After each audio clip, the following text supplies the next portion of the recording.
Welcome to the Cincy Postcast. I'm Kevin Wallace, and before we get to today's episode, I want to tell you about our good friends over at Streetside Brewery, located over in the Columbia Tusculum area on the east side of Cincinnati. You will find an amazing local brewery that is everything you have ever wanted out of a local watering hole. It's a great time. It's a great vibe. It's a great environment. And one of my favorite things about them, the event that they are putting on all the time. They've got a mango marshmallow sour ale release party called Dream House. That is happening at 6 p.m. on March 6th. This is in relation to or with Lady on the Roof for celebrating National Women's History Month. And then the next day, all day, it is Leprechaun at a ton of the local businesses over there. Just a really good time. And what I love about Streetside is that they are always doing some amazing stuff over there with the local community, brewing some delicious beers. It's a great time. It's a great environment. Cannot say enough nice things about them. So a huge thank you to Streetside for sponsoring this and so many other episodes of the Cincy Postcast. And on today's episode, there's a lot of FC Cincinnati news out there. So we start off with some team news, some reports from the training center, who's off to the side, and what should we call this off to the side area? Something that we really maybe spend too much time on in this episode. We are also looking at what's going on with the public money for TQL Stadium. And there's also the disappointing news that Cincinnati will not be a World Cup host site. Sad to learn. We talk about why and maybe what the city could do to fix that. We wrap it all up with a preview and predictions of the Toronto match on Sunday at 7 p.m. Put it all together. You got yourselves a nice little postcast.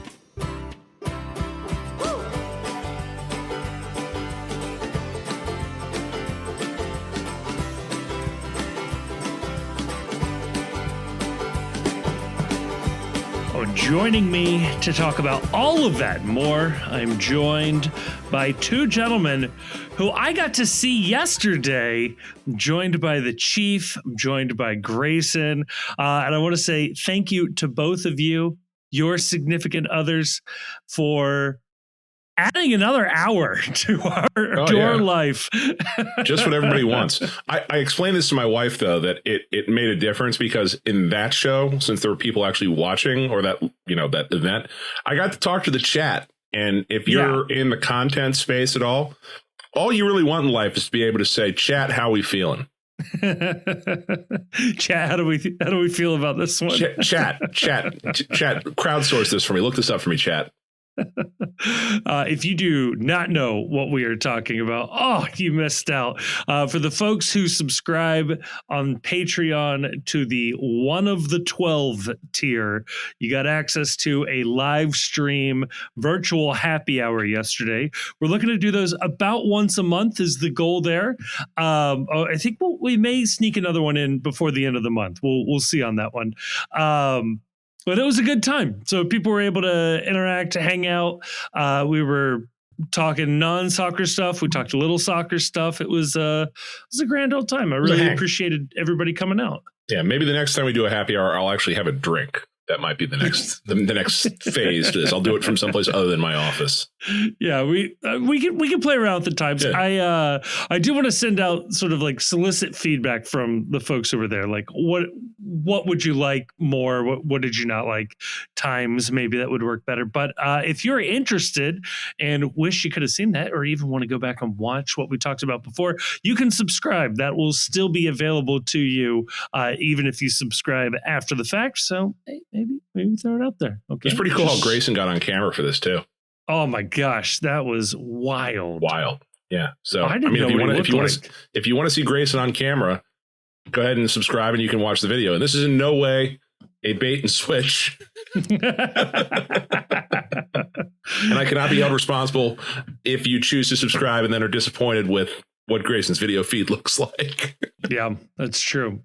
We cannot guarantee that there won't be technical difficulties. I was thinking too that if we're going to keep doing this and Grayson won't show his face on camera, what if he turned his back to the video feed like Dr. Claw from Inspector Gadget? No. And you just sort of saw like one hand resting there? No. Grayson, would you go on camera, but like, could we light the room in such a way that you were just a shadow? No. The witness protection camera? Yeah. No. Whistleblower camera? A hyper realistic rubber mask, but of your own face again. But then that way everybody knows you're wearing a mask. Somebody suggested yesterday in the chat that Grayson should use one of those computer programs that does an overlay on his face and portray himself as an anime e-girl. I think it could be fun. I think the world is ready for Grayson Chan. I don't know about you guys. If Kevin wants to do that, he's welcome to. Maybe investing some of these Patreon funds into something very important. Yeah, Grayson's wife has serious questions about the proportions of the avatar, but other than that, everything's all right. I'm just saying, if we pick the right avatar, we could increase the number of subscribers. Yeah, you'll be amazed how quickly Grayson is the thumbnail for every one of these episodes. Oh my God. Well, I gotta say, that was a ton of fun. I'm glad we did it. Looking forward to doing it again. But we have, weirdly, a lot of FC Cincinnati news to get to at the midweek. There's plenty to touch on before we get to the Toronto preview. So I will leave it up to you, Chief. Where do we want to go first with this? I mean, let's get the actual team news out of the way, okay. I would say. That makes sense. Last week, obviously, we were without the services of Evander. He has only played, 10 minutes so far this season in MLS? Regular MLS season, yeah. Regular MLS season.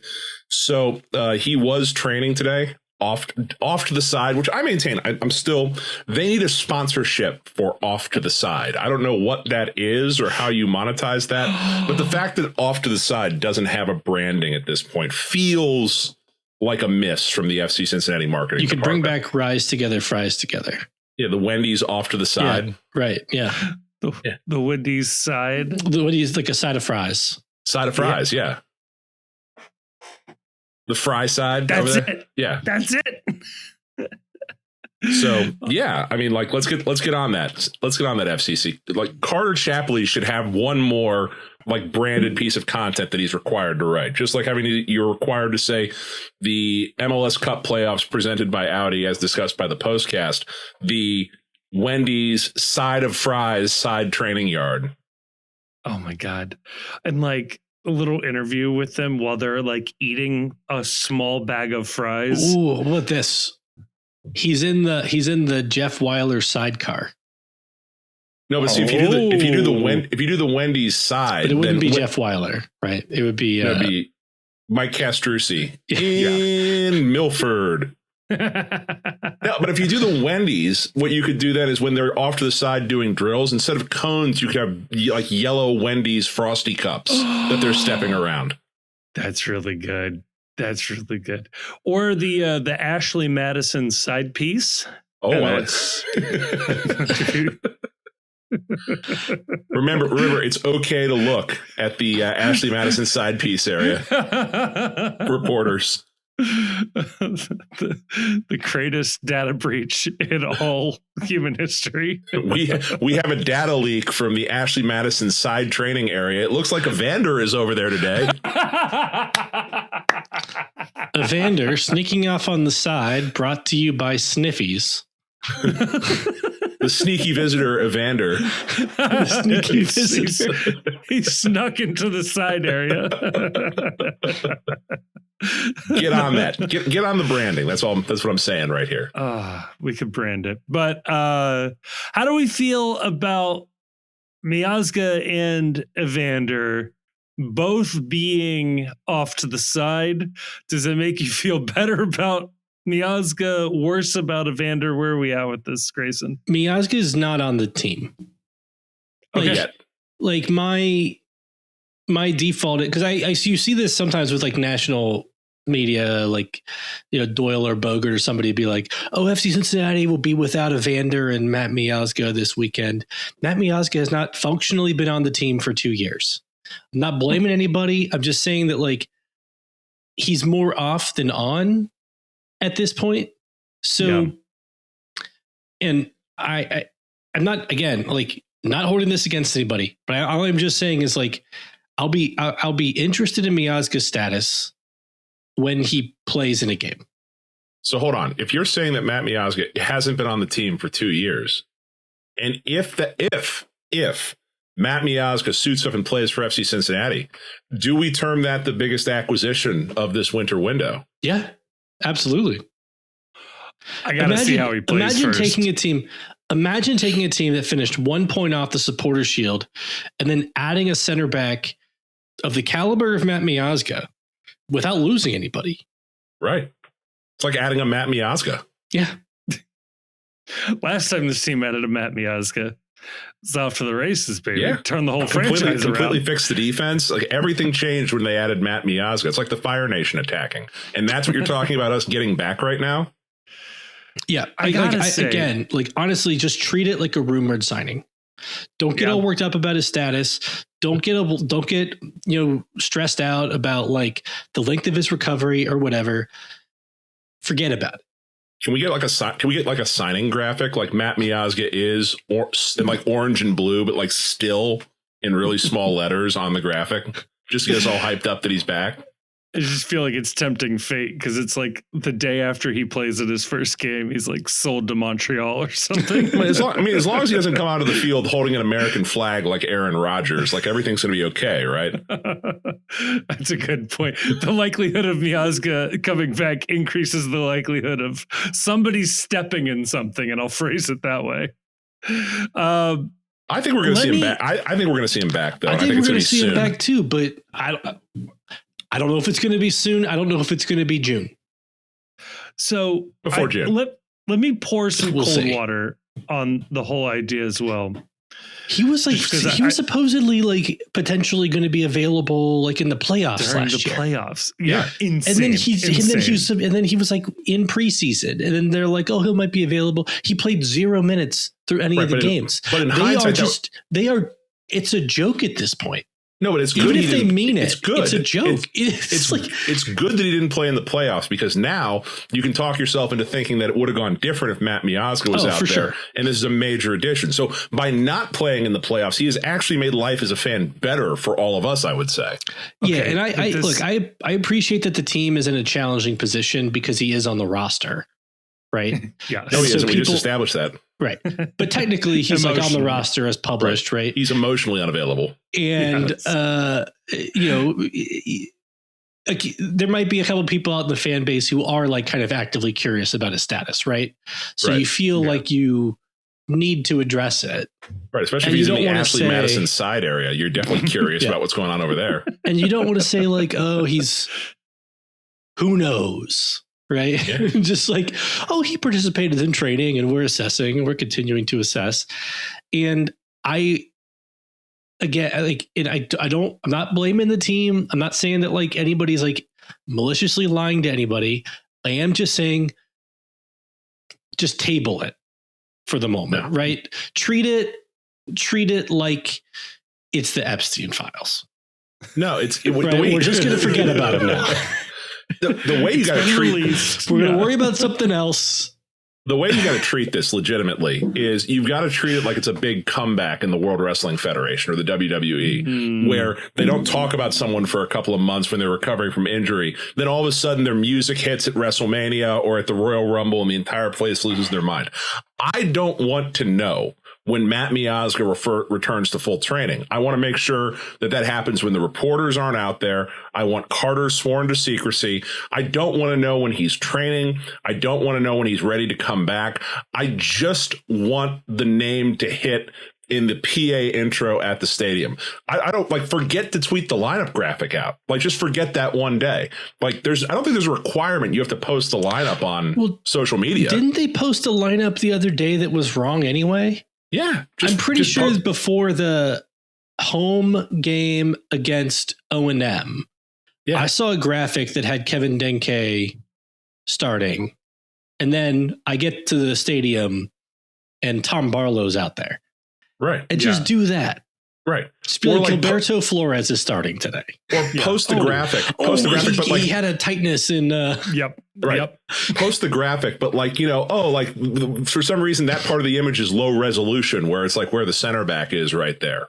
Like, they cut the graphic off. We can't see right there. God, the social media team, that's got to be embarrassing for whoever that is. They're going to lose their job over this. Just and then retweet all of a sudden, it I'm trying to fix it. Hold on.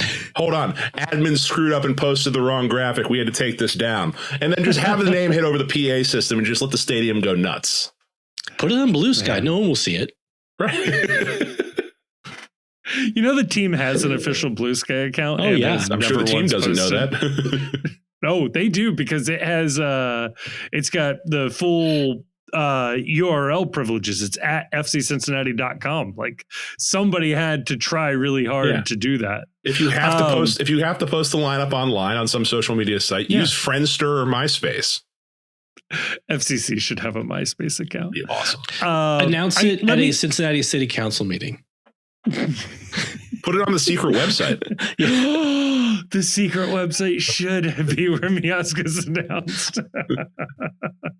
No, I want to throw cold water on this. Look, the last time we saw Miazga play for this team, he was not very good. He was very slow. It wasn't ideal. I have to imagine he has not suddenly become a better player. You say that like our Lord Lord and Savior. We've signed a DP center back in that meantime. Right. So then you say that like our Lord and Savior, Nick Hagglund, hasn't gotten better with age and injury. I feel like Steel Bones. Steel Bones is an upgrade. I'm sorry. You don't want Wolverine on the back line? You don't like Steel Bones now? I'm sorry. I thought this was America. That's an upgrade. I don't know that Miazga's injury recovery has enhanced him. If anything, it seems to have derailed his career as far as I can tell. The last time he was out there, he didn't have a DP with him at CB. That's right. Now he will. Yeah. He had to carry the weight. Now he has a DP to help carry the weight. Also, nerds, I'm aware it's adamantium. Shut up. I'm excited. Let's do this. I'm pro Miazga. I'm unabashedly pro Miazga. Miazga is the thing that will take this team to the next level. We all know this. Kevin knows this deep down. Kevin is just afraid of being hurt again, is what I sense here. Look, I want him to come back. You also told what's his face on Soccer Wise he isn't playing over 100 minutes, and that's going to look really dumb. That's going to look really dumb the first 90-minute run he gets. I am batting 1,000 so far this year. Like, I was here saying he's like, don't bet on him coming back anytime soon. But like, to say that he's going to play less than 100 minutes this season is insane. Will you be willing to double your amount of time doing a live stream if he plays more than 100 minutes? If you're so confident, put your time where your mouth is here, buddy. I'm trying to figure out how I'm going to pay off that live stream as it is. Yeah. Well, I mean, here's the easy way. If you're so confident he's not coming back and he's not playing 100 minutes, here's an easy way to get out of it entirely. Drive to the away game at Revs and stream the whole way. Not until they get their $8 million for World Cup security upgrades. Otherwise, I don't feel safe there. Yeah, that's true. I've always heard things about Foxborough that things are going down there. No, 100 minutes was absurd. But basically what I was getting at was, as soon as my take on the situation is that he will either not be healthy enough to return this year, or he does prove he is healthy enough and is then sold or is somehow not on this team anymore. They can't do that. No. That'd be insane if they spent all this time waiting for him to come back and then they just sell him as soon as he proves he's healthy. If he's good enough to get any value for, you're going to be better off with him in your team. I don't know. I think there's a cheaper team out there willing to take the risk. Just buy out Teenage Hadabi. Yeah. Here's the other thing too. I cannot square with this. They picked up Miazga's option for this year. Yeah, because he's good. Also, they need last year. No, they need him. on this team. They need that attitude on this team. This team is full of very talented, attitudeless players, and they need someone out there that is just a prick. They do not have a prick on the field, and you might be able to replace that salary with a overall better player. Although I debate that you're going to be able to find that, but you're not going to be able to find the combination of talent and asshole that they need on this team. Yeah, I will tell you all the evidence on whether Chris Albright can find a player who's as good or better than Matt in that TAM slot indicates no. Yeah. He's had plenty of opportunities, and given the choice between like opening up a TAM slot to find that player or bring back Teenage Hadebe, Albright said, if I have $1 million to spend, the best way I can spend it is on Teenage Hadebe. I mean, have you seen those sick bicycle kicks though? Yeah.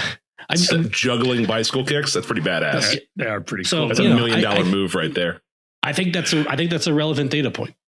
Yeah. It's also very funny that, and I don't think this is a slight against Albright. It's just very funny that no matter who is brought in, Nick Hagglund also beats that guy out. Yeah, it's true story.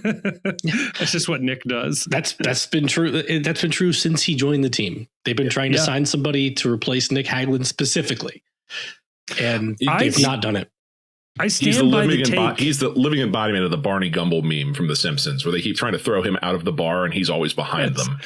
I stand by the take that Hagglund should be in the national team and should probably be playing on a Premier League team, because it is obvious that whenever he is around talent, he rises to being just a little bit better than all of them. So just surround him with the best possible talent and you will get the best possible version of Nick Hagglund. He's the inverse Kevin Denke in that regard. Did rude. anybody need to prove the haters wrong less than Jeff Birding?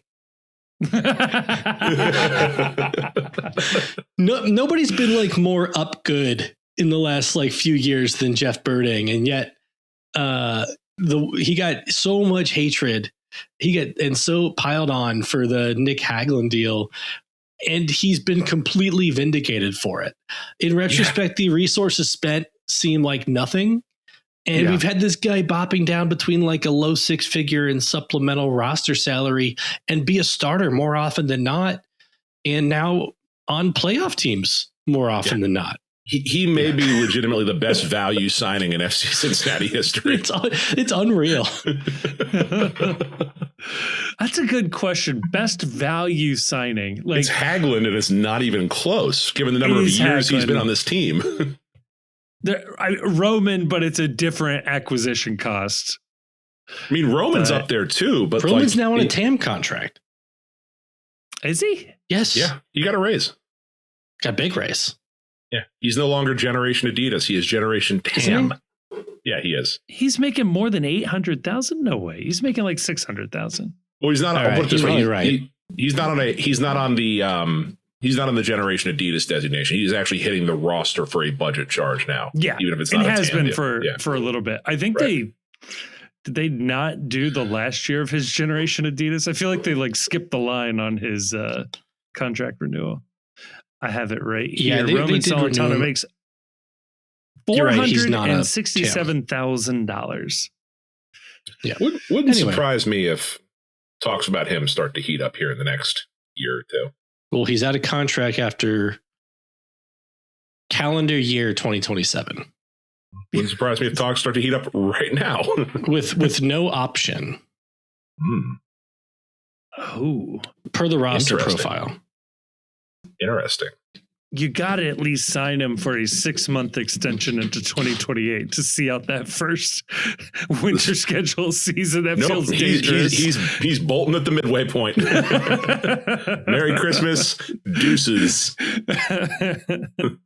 Yeah, God, I wonder. This is more of a World's Gam conversation, but I do wonder when we will see a sort of mass changing or extension of contracts with teams and players.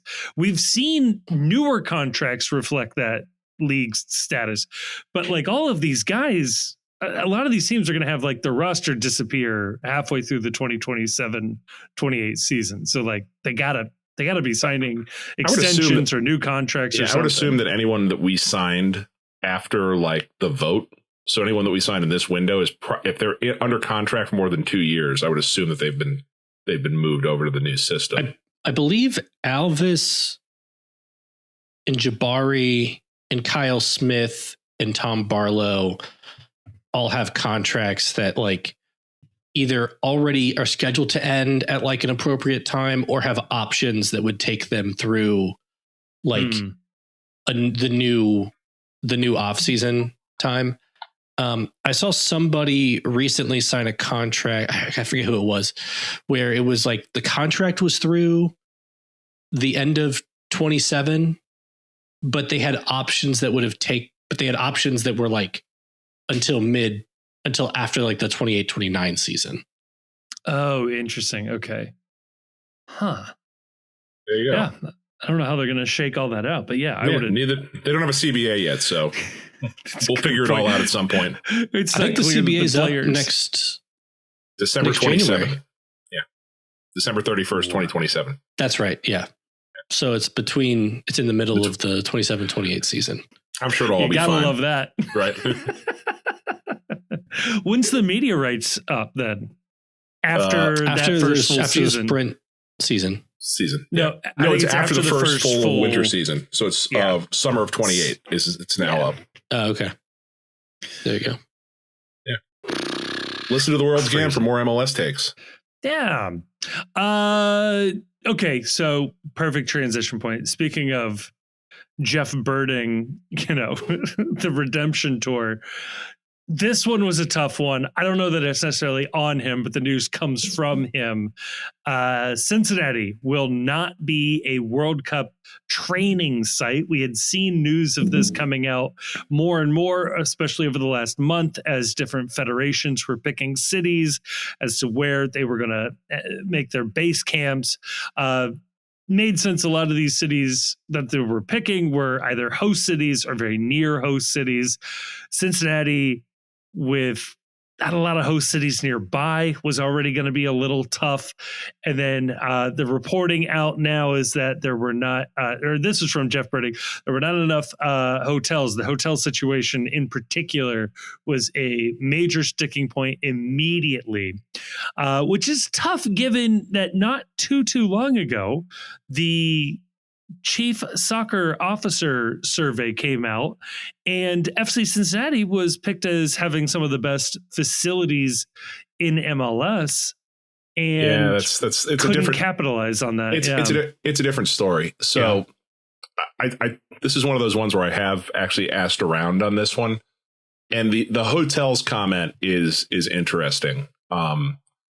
It's a big issue with Cincinnati. It's not as big as it was probably about 5 years ago, just because they have built more hotels in the city in that time period. But one of the biggest drawbacks to Cincinnati landing events over the last 10 to 15 years has been the lack of hotel inventory in the city, the lack of available rooms, and especially like nice rooms for like people that like want to travel and, the VIs of the Ps that are traveling. With the World Cup in particular, again, you can take this or leave this, but the word going around is that the problem is that of the hotels in Cincinnati, you got to understand there are levels to all this. So like there are hotels that I think are nice hotels that I would stay in if I was traveling. I am not a traveling national team that has however many players on the roster, 20, 30 players on the roster, an entire training staff, an entire nutrition staff, everybody that goes along with a federation that is brought over to a host country for the potentially month-long process that is the World Cup. It's a significant number of rooms you need, and you want all those rooms to be on the same floor. You want them to be connected. You don't want your team sort of spread out throughout the hotel. You need spaces for meetings. You need spaces for planning. You're going to want conference rooms. You're going to want walkthroughs. You're going to want a place for team meals. All these things happen when these nations go on the road. And what I am told is that of the hotels that sort of passed muster for the national teams, at least the main one that people were like, yeah, we could see this working, already has agreements with Major League Baseball teams that are traveling to Cincinnati, and they are not going to risk canceling those and letting those teams potentially decide they like staying someplace else more for a one-time event where, you know, the Cardinals will be back in town in 2 months. The German national team will not. So if it's a question of who am I holding the room reservations for or the blocks for, it's going to be for the St. Louis Cardinals. It's not going to be for the German national team. If we had more hotels that would like have passed the smell test or passed like the thumbs up, thumbs down, it probably wouldn't have been an issue. But again, it's a problem in this city that, you know, we don't have a JW Marriott in this city. We don't have a Waldorf. We don't have any of the top of the line Hilton collections. We don't have the type of facilities that when a national team wants to come and stay here, we just don't have enough places that meet the needs of an event like that. And it's a thing the city's going to have to figure out if they want to start doing more in the event and drawing things to the city like this space. And your mileage may vary as to how big of a deal that is for you, but that's what I've heard here. And then I heard, you know, anecdotally that everybody likes Mercy Health training. They don't really love that it's a 30-minute bus ride away from downtown either, which wasn't really a deal breaker because a lot of these places are, you know, a little further out of town, but you combine those two things together and it kind of was a 1-2 punch for us. Yeah, it's not a ready-made package. I would think that there would be a business case for FC Cincinnati building a hotel across the street from Mercy Health Training Center with, I don't know, 2 floors on top, because I'm no thinking one's going about to stay there. Yeah, unless there's not enough use for it out in Milford. Like if you were closer to Mason, and you could justify it by saying, oh, this is a hotel that'll get used for the Western and Southern. It'll get used for Kings Island tourists. But just where it is in Milford, there's just not a lot there. And it'd sit vacant the majority of the time. Like MedPace built a hotel at their new campus. First of all, like it is a boutique hotel. It's not like a big, you know, like convention center size hotel, but it's like very nice. But they're like a pretty big company at this point that is like always, you know, hosting people and having people in and stuff. So, and they're like business people. So they appreciate like coming in and having like this nice campus to visit. Right. But I know that they do host people out at Mercy Health, but I don't think like large groups of people like at a time who would like need to stay out there. Plus, you know, if they are coming into town, they probably would still prefer to stay downtown. And if it's just a couple of people, it's easy to find a nice place like the Autograph or the AC or whatever for them to stay at that is like buy stuff. But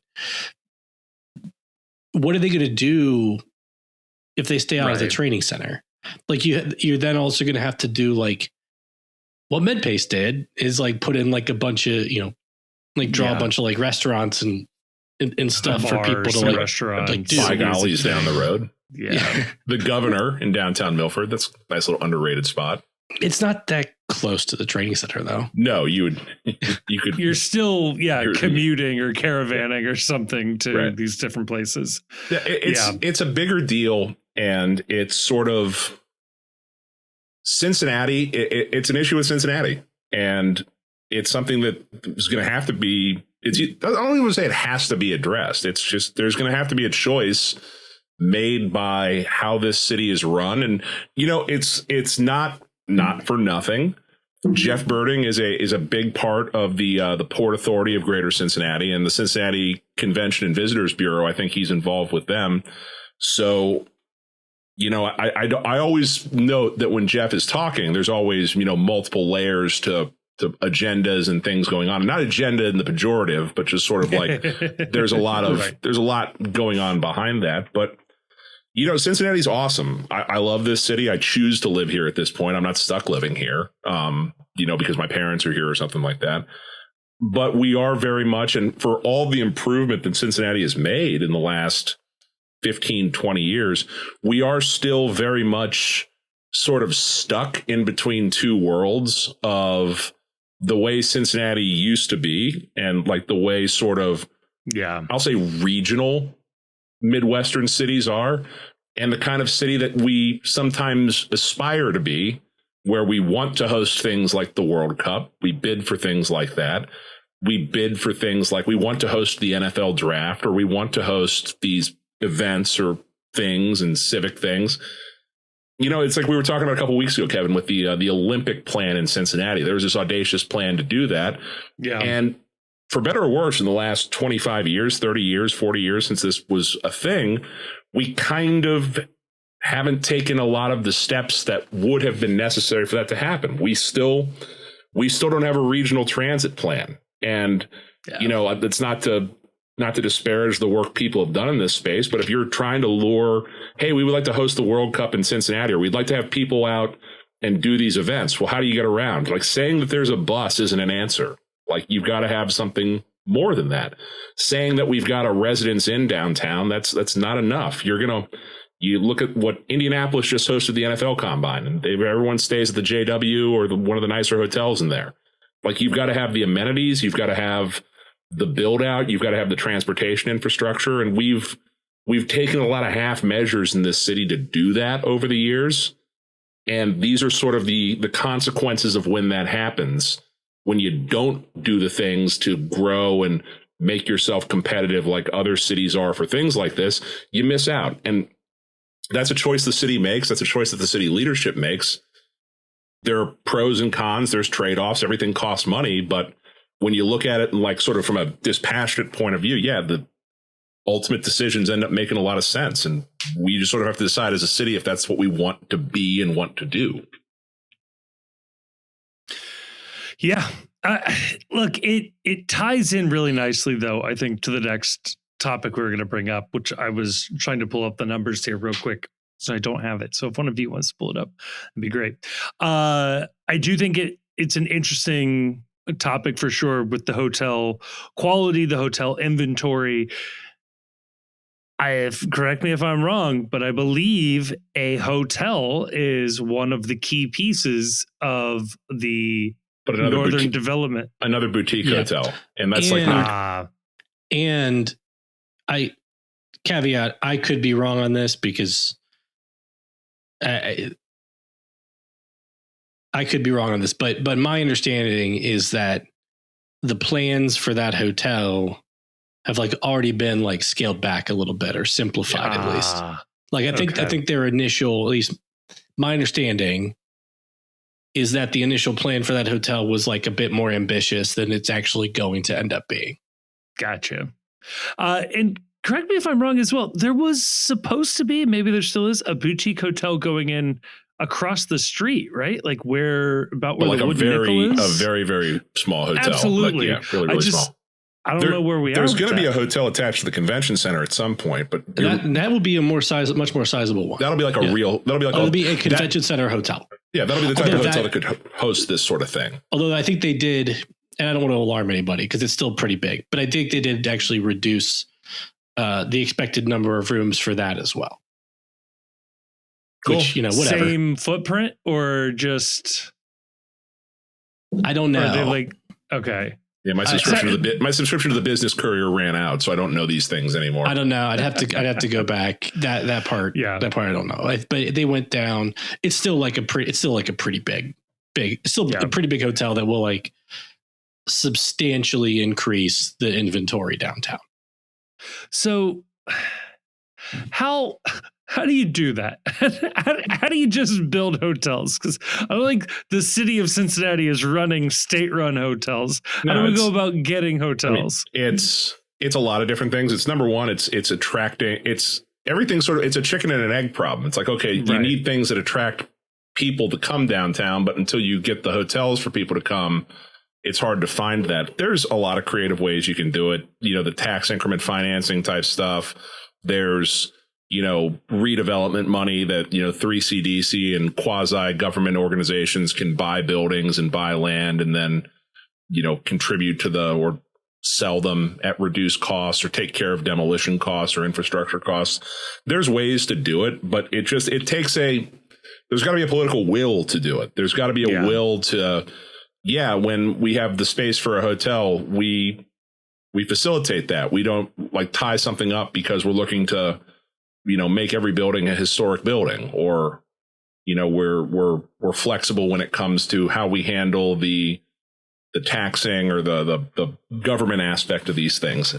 That how much do we listen to the people in Hyde Park that think it's just too big, stuff like that. And it's a political will thing to a large extent. Do you want to spend your political capital doing this, knowing that somebody else is probably going to complain? Because there's always, when you're involved in politics, there's always somebody that would rather have your time, attention, and money.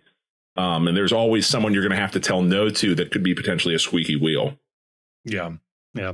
Also, hey, build a train from the airport to downtown, please. That would be really helpful. Yeah, they're saying as of a week ago, they're saying 700 rooms in the Marriott for the convention center, which is good. Seems like a lot. Yeah. But I do think there has been, more hotels opening. But as Chief has said, they've all been kind of on the boutique side or budget.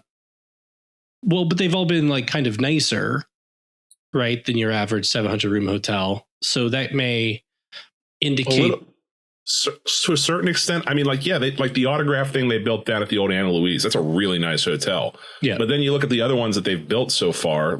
They just put in a Moxie down off of 3rd Street. That's a low cost property. There's a Residence Inn down by the Taft Museum. It's a nice Residence Inn, but it's still a Residence Inn. That's a low cost property. The Residence Inn has been there for a while.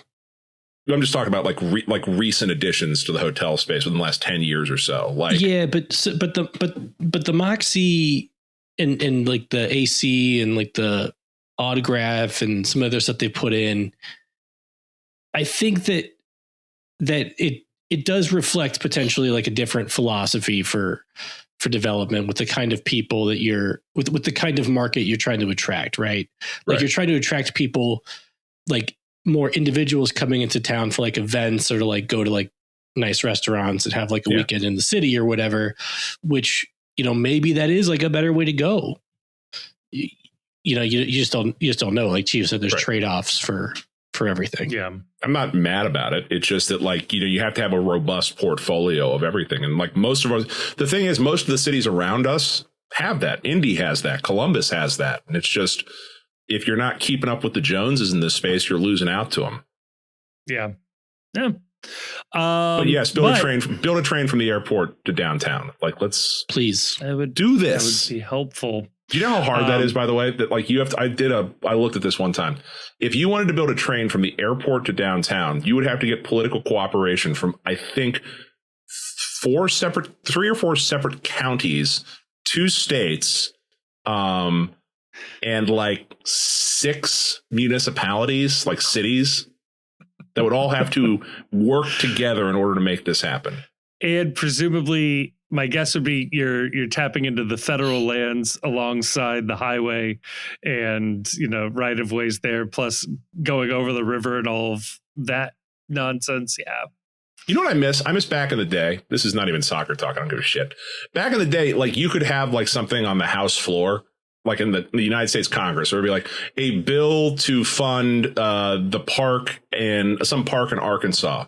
And then someone would amend that to add $1 billion for funding for a railway from downtown Cincinnati to the airport. And it would just pass. And people would be like, oh, that's kind of weird that this bill to fund a park in Arkansas also has railway money for the city of Cincinnati. But we all sort of were just Washington. And then things got done. I miss that. It was a kinder, simpler era. We should just tell Doge and the abundance people about counties. Get rid of them. You can just do things. There are no rules. If you want something done, you can get it done. You know, it's amazing, Grayson. If you would have made that exact same statement 2 years ago, I would have really argued with you. But right now, hell yeah, let's do that. Also, bring back pork while we're at it. You'll notice the efficiency of the other government white meat went downhill when pork was no longer a sweetener and allowed extremist positions because there was nothing in it to not take the extremist position. But so efficiency went down. But you know, it did not go down. XG. The amount of money that they spend anyway. That is true. That's a good point. So I don't know what we solved with getting rid of pork. Yeah. Also, if we spend more now, don't we? Surely. Also, every day. If you're listening at this point, you're a sicko. If we run out of bullets, I have some serious questions about what the $1 trillion military spending was doing, right? Okay, so my father-in-law, big military guy, he told me on day one, he's like, they're going to run out of missiles in a week. He's like, and it takes 4 months to make one Tomahawk missile, and all of the components are reliant on Chinese suppliers. He's like, they're going to run out of missiles by the end of the week. If that happens, that's fine. But I have serious questions about what the $1 trillion was being spent on. Like, I want completely an audit. Agree. I want an audit more than anything else. Aliens. Something to do with the aliens. Chief, I'll throw this out there as well. Again, not to get political, but why was everybody listening to us if we only had a week's worth of missiles? Right. What is this great stick we are walking around with? How does Russia still have stuff and we're running out of shit? These are great questions. Also, there is a thing. Maybe we'll save this for another episode. An alarming number of scientists that are working in the UFO related field and in astrophysics are being killed or disappeared right now. I'm getting woke to this. I got to look into that because that sounds made up.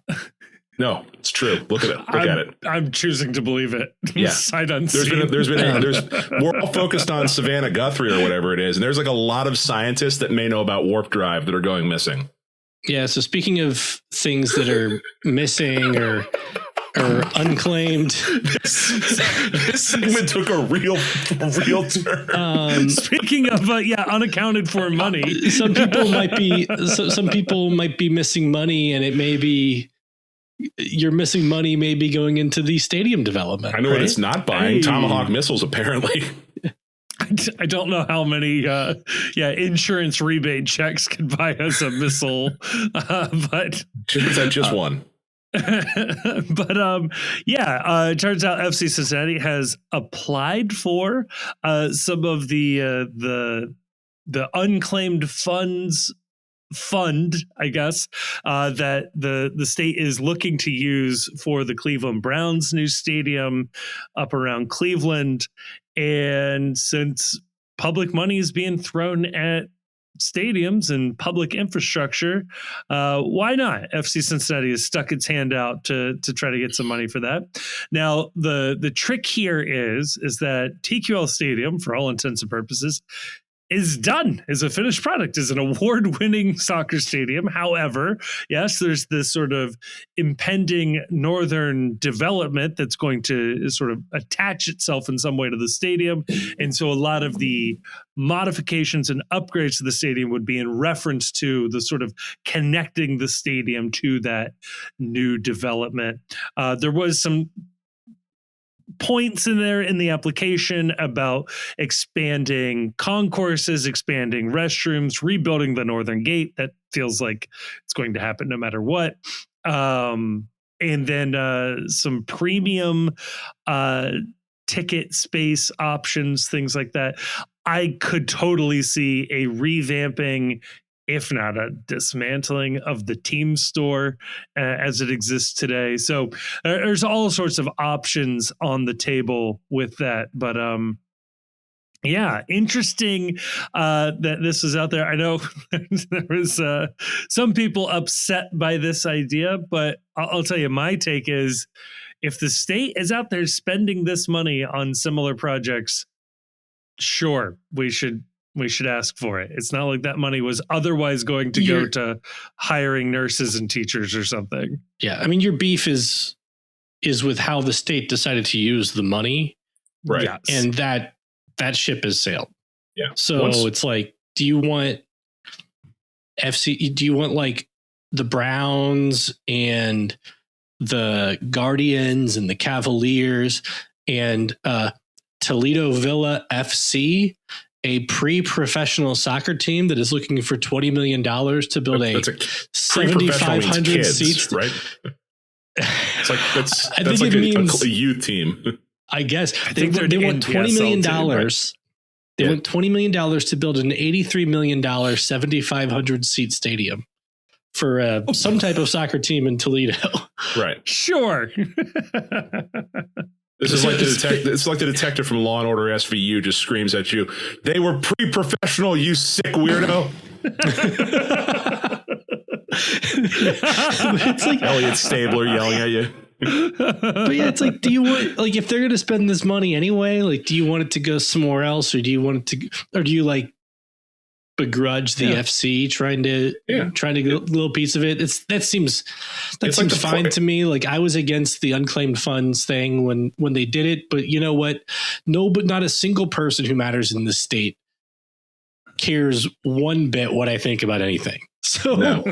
It's like what Kevin was saying about all like the pork spending. It's like, well, I'm against it theoretically, but if it's going to happen, I want mine.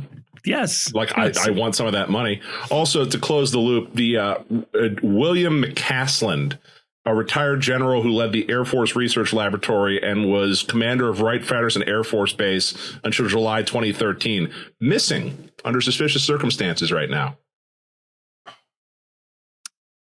I understand that. I will just point out we are technically at something of a war. So. Well, he's like retired, and I'm quoting two sources here: the New York Post and an X, the Everything app. It's all happening on X user named UAP Juan, who got the information from the New York Post. Yeah, right. Or actually, the New York Post got the information from Juan. Yeah, I don't know. No, I'm okay with I'm okay with spend more money on TQL. I saw what should make everyone happy is that one of the things they want to do is add more bathrooms. I think was what they were saying. Yeah. I feel like that's a no-brainer. That feels like an easy win. I don't know how they're going to connect this development to the stadium. Like, it's I don't. Right. Well, it'll be like what we saw. I bet someone knows. It'll be like that RSL thing we saw, where like you pass through security in the middle of like the public space, and then like there's sort of a cutoff point where the stadium begins and the public space ends. And then someone tries to make you join the army. Yeah, by doing very relevant right now. Deadlifts or squats or whatever it was. BYOM, bring your own missiles. It was deadlifts with the trap bar. And I did get like a phone call. Nice. To like ask me if I wanted to like join the army. like the cut of your jib, sir. I didn't pick it up, but I listened to the voicemail. For like 1 minute, Grayson was like, could throw it all away right now. Yeah. Be all I can be. I'm sure military law pays really well. It does not. Oh, interesting. It does not. Yeah, but you get on disability and then it's all gravy. Oh, you're set for life.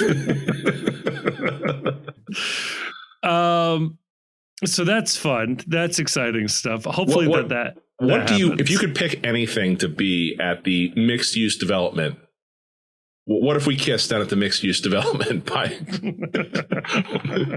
What would you pick to be down at the mixed use development? This is a good question. You know what I want? It doesn't have to be big, and I know they won't do this. I want an FC Cincinnati museum of some kind. It does not need to be very large. It could be one room, but I want some place to preserve the history, the stories. I think that would be really nice and really fun. I want a Chili's. Okay, that too. That'd be awesome, like an urban Chili's. I want a comedy club, but like one that is like, you know, kind of on the smaller side, right? So you don't need to get people who like fill out like the Taft or the Aronoff or whatever. You get just like kind of working, touring road comedians. Like they used to have the Funny Bone down at Newport. Yeah. And we don't have like anywhere that consistently gets like that kind of thing near downtown anymore. Yeah, in the city. Go Bananas, very well respected in Is it suburbs. It's still open, but like I feel like they're not pulling what they used to. Yeah, that's probably true. They used to have college night tickets. You could go for like $5. If you sign up for their like email list, they will just give you free tickets all the time because they need to help make up seats. Paper the house right there. Do you I saw Jimmy Dore there a long time ago, and now he's like a crazy guy on YouTube.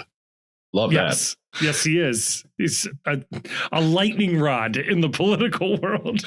Do you still have to go to Sneaky Pete's afterwards next door that they would make the announcement? The bar has changed its name like 7 or 8 times. Yeah. You know, they had Surge way after anybody else did. Oh, nice. So I have a very funny story about Sneaky Pete's and the Go Bananas. This is way back in the day. We're talking like 2012. I went there to watch a Doug Stanhope show, and that same night Joe Rogan was playing the Taft, and so I went to the late show to see Doug Stanhope, and of course Joe Rogan showed up, sort of crashed the show with him and Stanhope. It was very funny. This is before I'd say Rogan lost his mind. Did they like both hump the stool? Yes, they both humped the stool. No, actually, Stanhope's opener was mind-blowing, and I've never seen this guy before or after. It was incredible. But afterwards, everybody goes to the bar, and by everybody, we're talking like 100 people, 120 people. Rogan and Stanhope just jumped behind the bar. They kicked the bartenders out, and they were just serving beers to everybody. Nobody was paying anything. It was the coolest thing ever. And then I saw them at the end. Rogan pulled out a literal wad of cash and handed it to the bar owner and said, "That should probably cover everything for you." It was incredible. Yeah, because I'm remembering there was nothing that they served in that bar that was over $4. Yes, no, it was more than enough. Your finest well booze drink, please. Very funny. So a comedy club would be Comedy club's a perfect. good answer. How does OTR not have it? I guess does what's the theater Woodward? called? Woodward occasionally has comedians like Beth Stelling was there recently. Motor occasionally will have a comedy act. And then there's Northside has like a place, but there's no place that's like consistently like on a Thursday night. I want to go see I just want to go see a comedy show. I don't really care who it is as long as it's like somebody halfway decent. Right. That doesn't exist like in the city right now. Yeah. Yeah. And the people will yearn for that as more online content appears to be fake. People will yearn for something that's actually making them laugh. That's a real person. Yeah. I don't think there's any room for it there, but downtown also needs a movie theater. It's like stunning that there isn't that there. There's like a dying industry. There's like kind of one at the Garfield where Cincinnati World Cinema shows their stuff, but it's not like a movie theater where it's like, you can just like go any day and they've got like 5 show times. And yeah. The Imperial needs some love. I know there were people working on that before. Yeah, that would have been a place to own if Sundance would have come to Cincinnati. Holy shit. Thunderstorm. Hell yeah. We are fully in springtime now. I heard that. Love crazy. That too. Let's roll, babe. Oh God. Is there anything else? Did we miss anything else with the No, I think we hit all the important stuff and also mentioned the soccer team a couple of times. We mentioned how long ago did we mention FC Cincinnati? I don't know. Oh God. All right, let's jump over to part 2. Let's look ahead to Toronto and let's get you out of here. Hi, I'm doing this ad because my dad said it was cheaper than paying intern Luke. If you like FC Cincinnati and you're still listening to this stupid podcast, you might also like the stuff that is for sale on the Post website. There are some designs on there that are pretty neat and some that needed a little more work.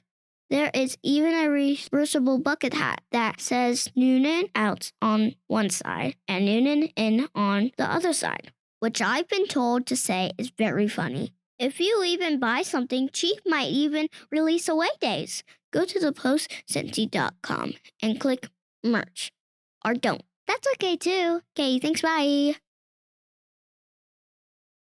All right, we are back, and it's a Sunday game. Ugh, gross. Versus Toronto. This is very exciting. My son is going to be on the field pre-game. Something that he's doing with his school. He is. Can't believe you so just doxed your son. this. Right? He'll be one of the 50 kids, 50 little boys We're specifically doxing- out there. Doxing kids left and right here. Yeah, he'll be one of the pre-professionals on the field. Oh no. This was funny. There was an option to be one of the kids holding the center circle banner, but you had to be 75 pounds. So if I may dox him further, we didn't hit the weight limit, so he was not one of those kids. Yeah, I bet this guy on social media, he said to bring my son with me, and also like a 6-pack of beer for some reason. Oh no. Why don't you take a seat over there?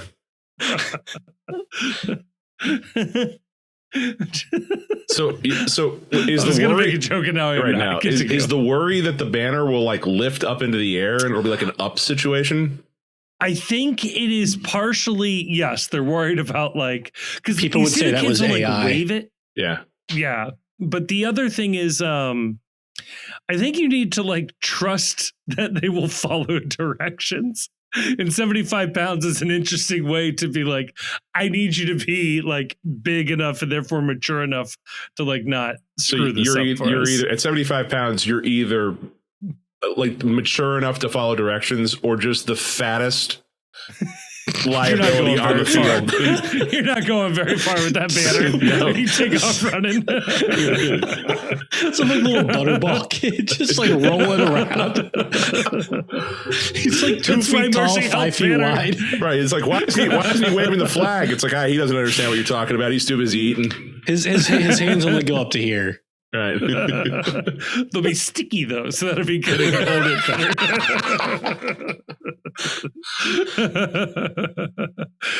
Oh god! Ask your pediatrician about Ozempic. We are gonna have like Ozempic for kids like any day now. Yeah. God. Like cherry flavor. Ozempic Junior. Ozempic Junior. People who won't like inject their kids with like a measles vaccine will inject their kids with Ozempic. With an experimental GLP-1. Yeah, that tracks actually. Have they ever thought about putting the measles vaccine in the raw milk? What if they just make the whole raw milk out of the measles vaccine? Measles vaccine, yeah. I do find it funny that these raw vaccines. Folks, they get upset about like pasteurization and stuff, but I haven't seen anybody freak out about enriched flour, where it was quite literally the government putting food supplements in your food to make sure you're healthy. And that feels like the one you'd get mad at if you were going to get mad at these things. Highly enriched MMR. we have they should just call it the MMR supplement. We have intel that Texas is only a week away from highly enriched MMR vaccines. Yellow cake MMR. Yeah, Grayson, it really is a branding exercise, right? Like it needs to be the all organic, all natural MMR supplement. Just call it made with natural strains. Yeah. Yeah. Call it the Patriot shot. Oh yeah, that would be good too. Yeah. All natural. This is it's the vaccine the government the big pharma doesn't want you to know about. You know what they need? They need to have one for like both sides, right? You have one that's like this is like the DEI Pfizer branded super lab created endorsed by like 75 women doctors shot, right? Yes. And then we have like the one that's like, this is the organic, all natural supplement, Patriot one that they don't want you to know about. Yeah, all natural, homeopathic. It has ingredients that you can pronounce. It's got it doesn't lower your T. No. In fact, it has a T boosting formula. Yeah. We're just getting closer and closer to the literal Matrix, taking the red pill, taking the blue pill. They both do the same pill. Thing. Yeah. You're choosing your brand here. Right. Toronto. Hey, did you guys know Derek Etienne Jr. has been leading the line for Toronto this season? That's awesome. our guy. It's kind of interesting. Yeah. Derek. That's all I got. Missed him. Walker Josh Sargent. Yeah, Josh Sargent may be like traveling on the same flight as Toronto. I mean, that's really going to be the question, not unlike the Minnesota game of like, does James Rodriguez play? It's does Josh Sargent play? Does he travel? Whatever. A lot was said about this Toronto team going into the season. They're 0-2. So, like, that's fun. They scored 2 goals on a bad Dallas team. They got dog walked by Vancouver. Things might change once you get Josh Sargent, but I don't know that necessarily fixes the defense. You know what the thing is, though, is I don't care. Like, to me, at this point in the season, who we play doesn't matter to me. It's just that after that Minnesota game, like, we're back to, I needed to not look like that. I needed to not look like the horseshoe of doom. I need the team to create scoring opportunities. I need this team to give me a reason to believe that last week was an aberration due to cold weather, or Evander not playing, or any Minnesota specific. I need them to look threatening, because I mean, if you look at this team this year, they went 80 minutes scoreless against what might be a bad Atlanta United team. And then they scored 2 goals in 10 minutes to win. They went scoreless for all 90 against Minnesota and really didn't threaten the entire match, seriously. Yeah. Like they need to, I'm not interested in Toronto. Toronto is just sort of like, somebody has to play this team to give me data to understand what's going on with it. But I just need it to look better. I needed to look like there is something refreshed about this team, because it didn't look that way last week. Yeah, I think that's fair. One last thing I will say about Toronto's team is you do have Walker Zimmerman on this team, and I think it'll just be an interesting data point in however you feel about the Miles Robinson deal, to look at what Walker Zimmerman does. He was, not necessarily an option, but he was a free agent, and we have a designated player center back. He goes out on a high TAM deal, was a designated player center back, had a terrible game against Vancouver, but it's just a data point to keep an eye on. But Grayson, do we see Evander in this game? I'll say yes. Yeah. Okay. I'll say yes, we do see him. Maybe not as a starter. Yeah. But I'll say we see him. I think he was always like, viewed as like a short-term miss. And, I think that given the way he plays, and, he's still like relatively young and doesn't have like a long injury history. I would expect him to bounce back relatively quickly, and a home game against Toronto feels like something you don't necessarily need to hold him out of. Yeah. I would be surprised. I would be surprised if he doesn't play. Like, I think that if he doesn't play, then I'm a lot more worried about what's going on than I had been previously. Once it gets to 2 games in a row out, that's when it's like, oh, something's up. Yeah. Also, the thing to remember is, he was off to the side today, Wednesday. Yeah. But they are a day later in their game cycle than they typically would be, because it's a Sunday game. Yeah. Right. They do like the whatever. I forget what it is, but they have like the 4-day cycle or whatever of how they ramp up for a game. And so that was really like Tuesday. Yeah. Yeah, that's a good point. So maybe he is a little further along than we might think. I think I'm getting thunder a little after Chief is. Yeah. Oh, this is fun. I know. Weather. How does it work?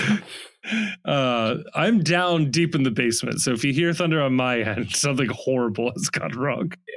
Yeah, I think that makes sense. So then in terms of lineup, should we expect the exact same lineup out of Minnesota that we that we ran in Minnesota back here? It would not surprise me if they changed up what they were doing at striker. Like this it would not surprise me if this was in a Tom Barlow game here. And it wouldn't be surprised me if Obi starts either. Yeah. Over Gidi. Yeah. Like after that Minnesota game, I had the same thought on both of those. Not necessarily that Jabari and Gidi were bad. I mean, nobody comes out of the Minnesota game looking great, but I thought Barlow and Obi this season have looked really good. I just like to see what they look like starting. The person who I think needs to take a game off maybe is Pavel. Like I would not mind seeing Obi and Gidi on the field together, because if we're going just based on vibes from the last game, Gidi did not look great. Pavel looked absolutely awful. And maybe it would be time just early in the season, take a step back, catch your breath. You're going to have to go midweek a lot more here in the near future. Like, let's pump the brakes on things a little. Yeah. So prediction time. How are we feeling about this one? Well, I've said before the season that I've kind of liked how Toronto is trending, but they're not there yet. This is still a bad team. Yeah. Maybe Josh Sargent plays, but if he does, he plays I think likely a very limited amount, and he obviously hasn't like been training with the team all preseason or anything. So of course he'll score, I guess. But you're at home, you're coming off of a loss. Where you didn't look very good. And you're playing a bad team. Yeah. You know, like they maybe have some good players, but they're a bad team. And if you are who you think you are and who everybody thinks you are, you should win this game pretty easy. Yeah. So score prediction. I'll go 3-0 to the FC. Ooh. I'm going to go 1-1 draw. Oh, gross. Look, this team looked exactly the same on last Saturday that it looked last year. Yeah. Like until they come out, and they still haven't done that this year, until they come out and actually show like they want to play offense and they don't want to pass aimlessly around the back and just poke and prod until things break down. You're going to continue to get 1-0, 1-1. I'm not going to predict this team to score more than one goal. Like they gotta show me that they're actually interested in playing offense, because the team we saw on Saturday, they looked like they had no interest whatsoever in trying to score a goal, and that they were more than happy to sit and pad their passing numbers across the three center backs at the back. So 1-1 until I see evidence otherwise that they're capable of doing something more than that. Yeah, fair enough.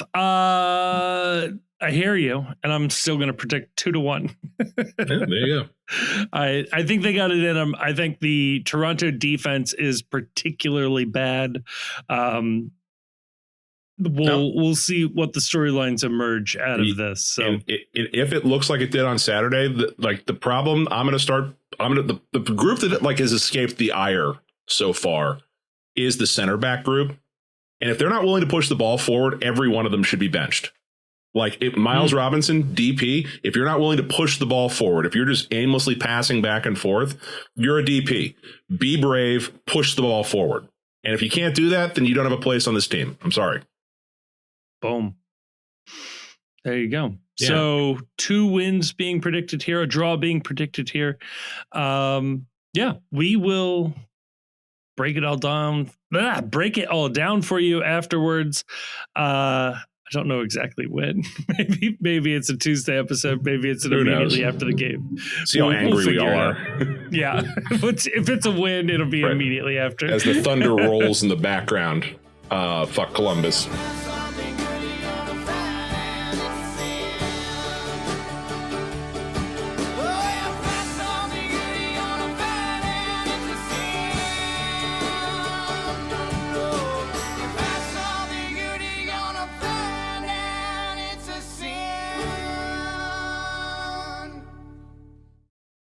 The Cincy Postcast is a production of The Post Cincy. You can check us out online at thepostcincy.com. You can also follow us on Twitter and Blue Sky, Facebook, and Instagram. Twitter and Blue Sky, though, you'll find we're a little more active than the other places. We're also on YouTube, where you can listen to this episode if you aren't listening to it already. We are also putting up video content semi-regularly, including the Away Days series. We want to give a huge thank you to Jim Trace and the Makers for providing the music for this episode. They're a lovely band, and you can find more information out about them in the description of this episode. And if you happen to enjoy what you just heard, can I please ask that you like us, that you rate us on whatever app you're listening to, and maybe more importantly than all of that, share this episode with a friend. When it comes up at work, you're talking about FC Cincinnati, I say, hey, I listened to an FC Cincinnati podcast. I think you guys will like it. It would really, really help us out. Nothing helps a podcast travel more than a good recommendation from a friend, family member. That would be awesome. When it comes to the sorting algorithms that control our lives, a 5-star review would be much appreciated. Also, leaving a sort of written review weirdly does more than that. That's how the algorithms work. So maybe say a nice or a mean thing, whatever. Just as long as you give us 5 stars, that'll really, really, really help us out. And if you are looking for more MLS content, check out our other podcast, The World's Gam. Again, a link will be in the description of this episode. That is where we touch on league-wide storylines and news, and we talk about other games and a couple other teams in there as well. I think you will enjoy it if you are just dipping your toes into Major League Soccer. A huge thank you to all of our sponsors. A even bigger thank you to all of our patrons over at Patreon. But maybe most importantly, thank you for listening to this episode.